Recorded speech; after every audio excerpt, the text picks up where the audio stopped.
বাঙালি বরাবরের খাদ্য রসিক, আর সেই রসিকতাকেই উজ্জীবিত করতে গত 24শে ডিসেম্বর থেকে শ্রীরামপুরে শুরু হয়ে গেল খাদ্য মেলা চলো খাই 2025। মেলাটি চলবে 28শে ডিসেম্বর অবধি। আর এই ছাদের ভাগ নিতে গতকাল অর্থাৎ 25শে ডিসেম্বর পৌঁছে গেছিলাম আমরাও।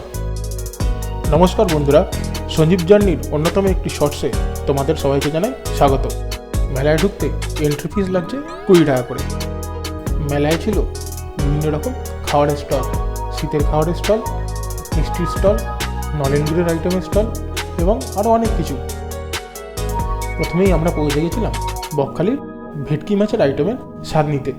খাবারের স্বাদ তো আর সব জায়গায় একরকম হয় না, আর মুখে বলে পুরোটা বোঝানো মুশকিল।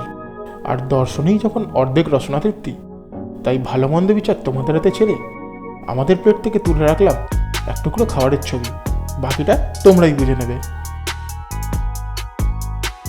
মাছের পালা শেষ করে এবার যাওয়া হলো মিষ্টির দিকে।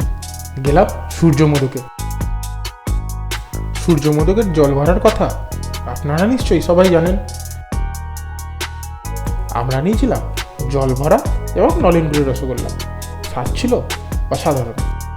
এছাড়াও রয়েছে আরও নিত্য নতুন খাবারের দোকান। আর এসবের স্বাদ নিতে গেলে তোমাদেরকেও চলে যেতে হবে শ্রীরামপুর মাহেশের স্নানপুরি ময়দানে, যেখানে হচ্ছে চলো খাই মেলা 2025।